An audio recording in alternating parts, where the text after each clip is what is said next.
This is the Pierre Berton Show. Bruce Lee, Mandarin Superstar, production 1892, a recording December 9th, 1971, in Hong Kong.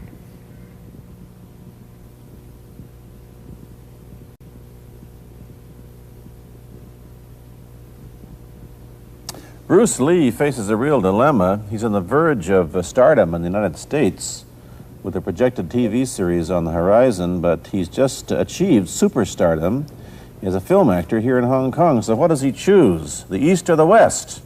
It's a kind of problem that most budding movie actors would welcome. It's the Pierre Berton Show, the program that comes to you from the major capitals of the world. This edition comes to you from Hong Kong. And Pierre's guest is the man who taught karate, judo, and Chinese boxing to James Garner, Steve McQueen, Lee Marvin, and James Coburn. The newest Mandarin superstar, known in the West for his appearances in Batman, The Green Hornet, Ironside, and Longstreet. His name is Bruce Lee, and he doesn't even speak Mandarin. And here's Pierre.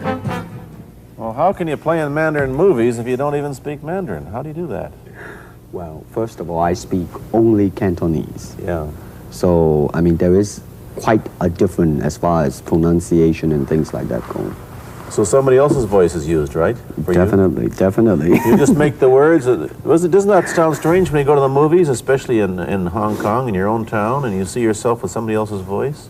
Well, not really, you see, because most of the Mandarin pictures done here are dubbed anyway. They're dubbed anyway? Anyway. I mean, disregard. I mean, they shoot without sound. So it doesn't, make any difference. So your lips never quite make the right words, do they? Well, that's where the difficulty lies, you see. I mean, in order to, because the Cantonese have a different way of saying things, different from the Mandarin. Yeah. So I have to find like something similar to that and keep a kind of a feeling going behind that. Something that matching the Mandarin deal. Like the old silent days. Complicated? Like the old silent days. But I gather in the movies made here, the dialogue is pretty stilted anyway. Yeah, I agree with you. I mean, see, to me, a motion picture is motion. Yeah. I mean, you got to keep the dialogue down to the minimum.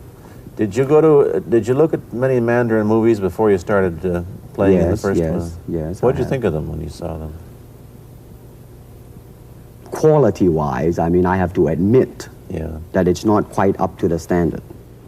However, it is growing, and it is getting higher and higher and going toward that standard, that what I would term quality. They say the secret of your success in that movie, The Big Boss, which was such a success, you rocketed you to stardom in Asia, was that you did your own fighting. As an expert in the various martial arts in China, what did you think of the fighting that you saw in the movies that you studied before you became a star? Well, I mean, definitely in the beginning, I had no intention or whatsoever that what I was practicing and what I'm still practicing now would lead to this to begin with. But martial art has a very, very deep meaning as far as my life is concerned, because as an actor, as a martial artist, as a human being, all these I have learned from martial art. Maybe for our audience who doesn't know what it means, you might explain exactly what you mean by martial art. Right. Martial art include all the combative arts like karate or karate, judo, Chinese kung fu or Chinese boxing, whatever you call it. All those. You see, like Aikido, Korean, I can go on and on and on. But it's a combative form of fighting. I mean, it's not, some of them became sport, but some of them are still not. I mean, they use, for instance, kicking to the groin, jabbing fingers at the eyes, and things like that. No wonder you're successful in the Chinese movies. They're full of this kind of action anyway. They needed a guy like you could... Violence, man. So you didn't have to use a double when you moved into the motion picture world here. You did it all yourself. Right. Can you break 5 or 6 pieces of wood with your hand or your foot? I'll probably break my hand and foot. But tell me a little bit... you set up a school in Hollywood, didn't you, for people like James Garner and Steve McQueen and the others? Yes. Why would they want to learn Chinese martial art? Because of a movie role? Not really. I mean, most of them, you see, to me, at least the way that when I teach it, all type of knowledge ultimately means self-knowledge. So therefore, they are coming in to, and ask me to teach them not so much of how to defend themselves or how to do somebody in. Rather, they want to learn to express themselves through some movement, be it anger, be it determination, or whatsoever. So in other words, what I'm saying, therefore, is that he is paying me to show him in combative form the art of expressing the human body. Which is acting, in a sense, isn't it? Well... Or it would be useful, too, for an actor to have. It's... it might sound too philosophical, but it's unacting acting or acting unacting, if you... You've lost me. I have, right? So what I'm saying, actually, you see, it's a combination of both. Here it is the natural instinct, and here is control. You are to combine the two in harmony. Not, if you have one to the extreme, you will be very unscientific. If you have another to the extreme, you become all of a sudden a mechanical man, no longer a human being. So it is a successful combination of both. So therefore, it is not only, so therefore it's not pure naturalness or unnaturalness. The ideal is unnatural naturalness or natural unnaturalness. Yin yang, eh? Right, man, that's it. One of your students, James Coburn, played in a movie called Iron Man Flint, in which he used karate. Is that what he learned from you? He learned it after. Oh, he went yeah. After he played in Iron Man. Right. You see, actually, I do not teach, karate because I do not believe in styles anymore. I do not believe that there is such thing as like Chinese way of fighting or the Japanese way of fighting or whatever way of fighting, because unless human beings have 3 arms and 4 legs, we will have a different form of fighting. But basically, we have only 2 hands and 2 feet. So styles tends to not only separate man, because they have their own doctrines, and then the doctrine became the gospel truth, that you cannot change, But if you do not have styles, if you just say, well, here I am, as a human being, how can I express myself totally and completely? Now, that way, you won't create a style, because style is a crystallization, that way it's a process of continuing growth. You talk about Chinese boxing. How does it differ from, say, our kind of boxing? Well, first we use the feet. That's and then we use the elbow. And you use the thumb too? You name it, man. We use it all. You have to, you see, because, that is the expression of the human body. Everything, not just the hand. And when you're talking about combat, well, if it is a sport, now you're talking about something else. You have regulations, you have rules. But when you're talking about fighting as it is, no rules. With no rules. Not real fighting. Well, then, baby, you better train every part of your body. And when you do punch, now I'm leaning forward a little bit, hoping not to hurt any camera angle. You gotta put the whole hip into it and snap it and get all your energy in there and make this into a weapon. I don't want to tangle you in any dark that right now. You came at me pretty fast there. What is the difference between Chinese boxing and what we see these young men doing at 8 o'clock every morning on the rooftops in the parks called shadow boxing, which they're always... Well, actually, you see, that is part of Chinese boxing. It is. There are so many schools. Everybody here seems to be, going like this all the time. Well, that's good. I'm very glad. I'm very glad to see that, because at least somebody is caring for their own body, right? Yeah. That's a good sign. Well, it's a kind of a slow form of exercise, which is called Tai Chi Chuan. I'm speaking Mandarin just now. Yeah. Cantonese, Tai Chi Chuan, okay? I see. And it's more of an exercise for the elderly, not so much for the young. Give me a demonstration. Show me. Can you do a little bit of it? Just so the hand-wise is very slow. Oh, is it? and you push it out, but all the time you are keeping the continuity going. Bending, stretching, everything. You know, suppose, you know, I mean, you just keep it moving. It's like a ballet dancer there. Yeah, it is. I mean, to them, you see, the idea is running water never grows stale. So you got to just keep on flowing.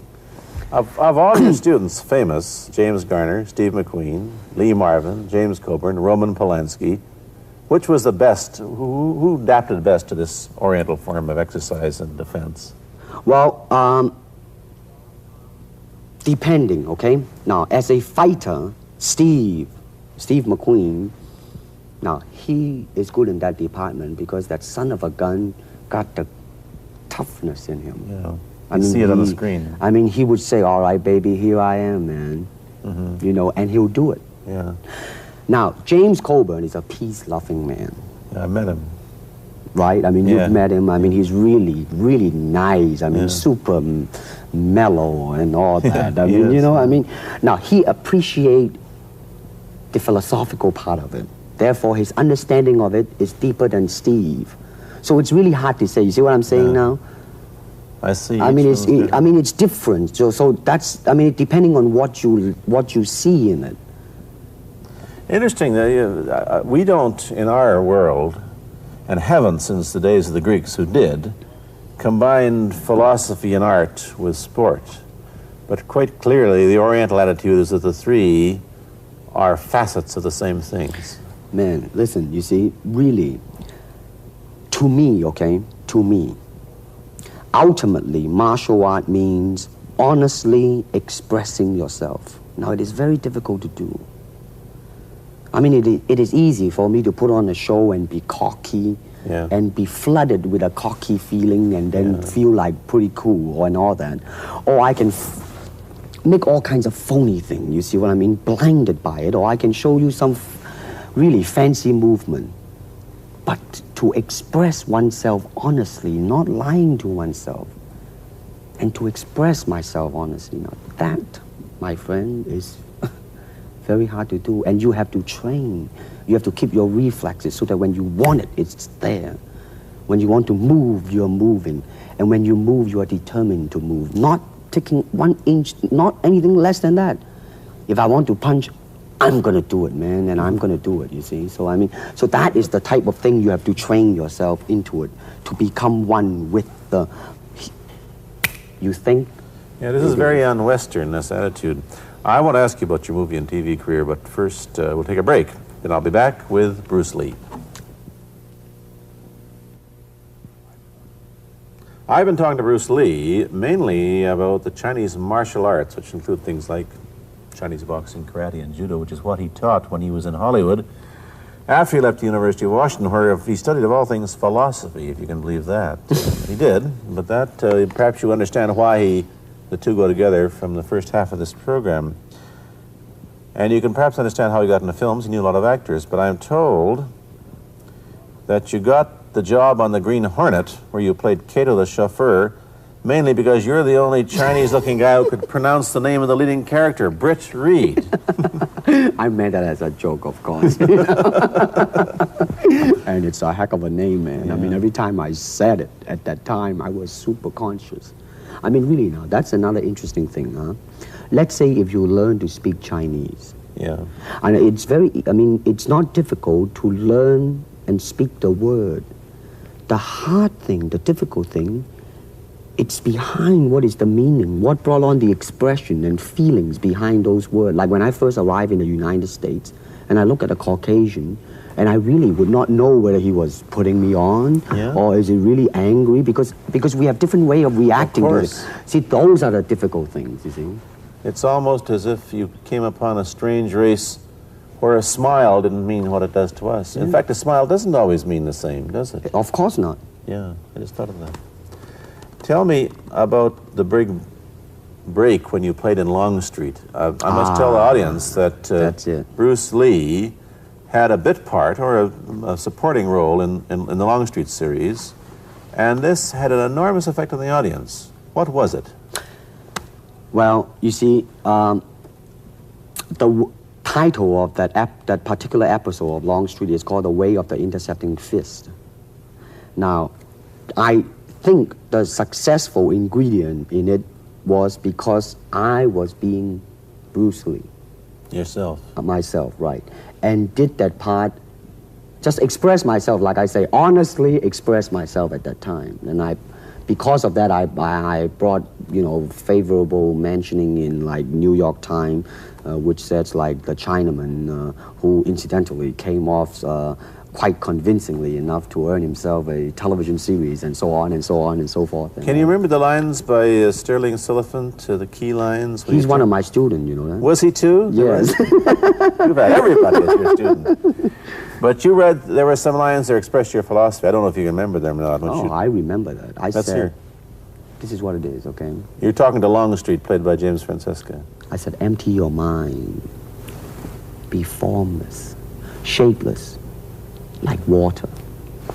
Now you put water into a cup, it becomes the cup. You put water into a bottle, it becomes the bottle. You put it in a teapot, it becomes the teapot.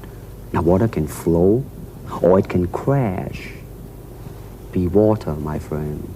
Like that, you see? No, I see. I get the idea. I get the power behind it.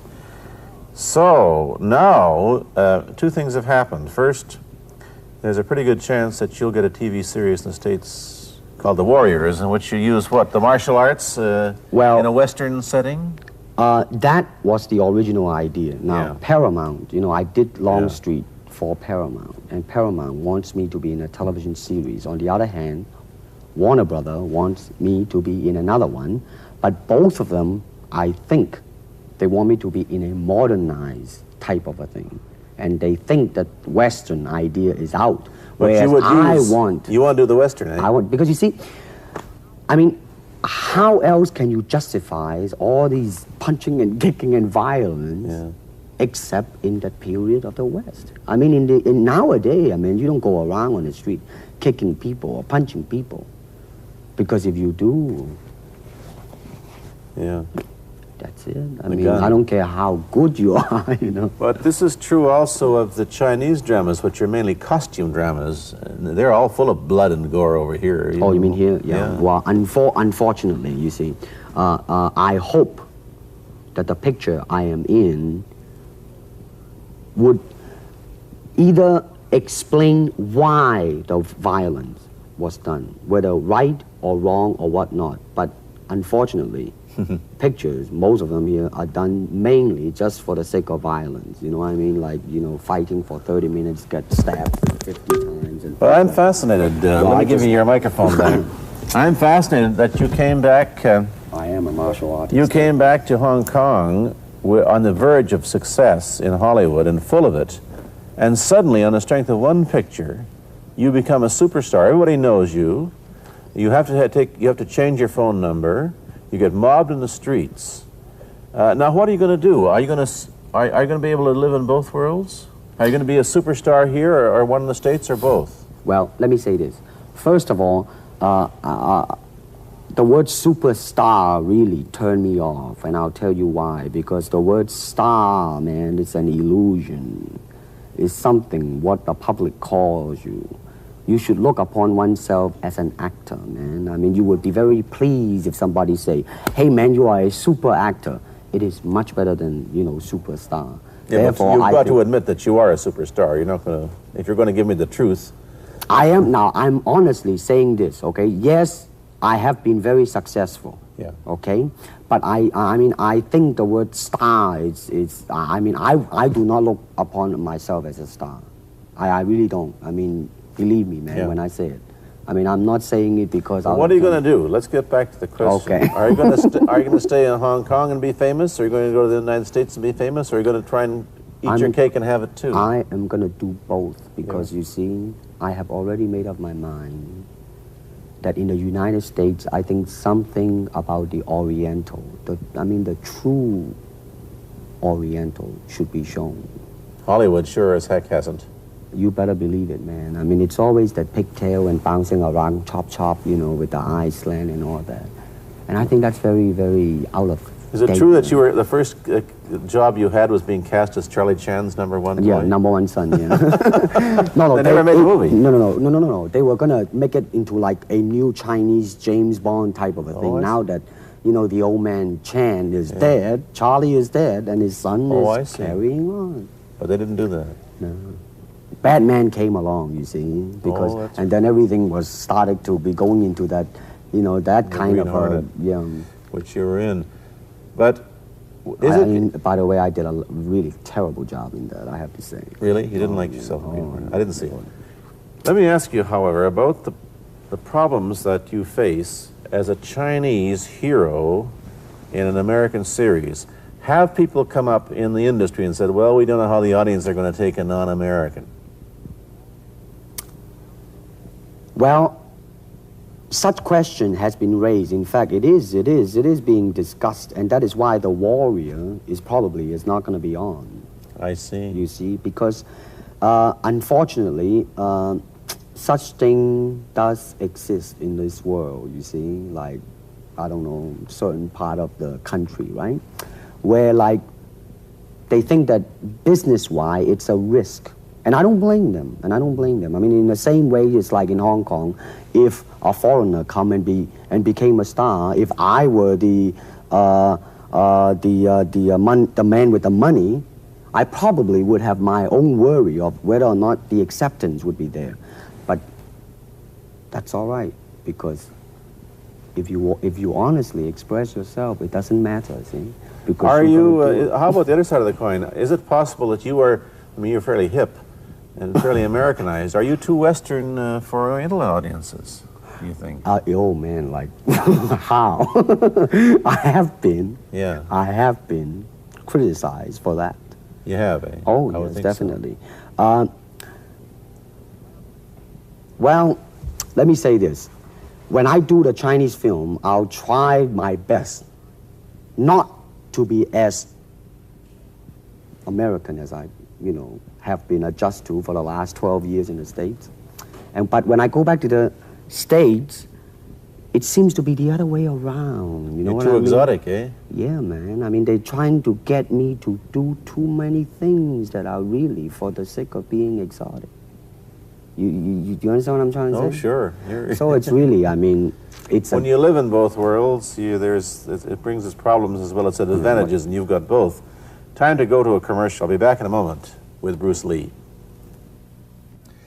Let me ask you whether the change in attitude on the part of the Nixon administration towards China has helped your chances of starring in an American TV series. Well, first of all, this happened before that. Yeah.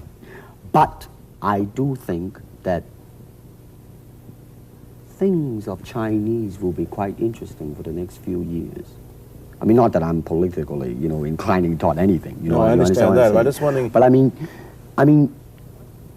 once the opening of China, you know, I mean, that it will bring more understanding. Yeah. More things that are, hey, like different, you know? And maybe in the contrast of comparison, some new thing might grow. So therefore, I mean, it's a very rich period to be in. I mean, like, if I were born, let's say, 40 years ago. Yeah. If I have a thought in my mind, I said, boy, I'm gonna star in a movie or star in a television series in America. Well, that might be a vague dream, but I think right now, maybe, man. You still think of yourself Chinese, or do you ever think of yourself as North American? You know what I want to think of myself? As a human being. Because, I mean, I don't want to sound like, you know, as Confucius say, but under the sky, under the heaven, man, there is but one family. It just so happened, man, that people are different. Okay, we got to go. Thank you, Bruce Lee, for coming here. Thank you for watching. Thank you. You've been watching Bruce Lee on The Pierre Burton Show, a half-hour program of conversation, opinion, and debate. This is Bernard Cowan speaking.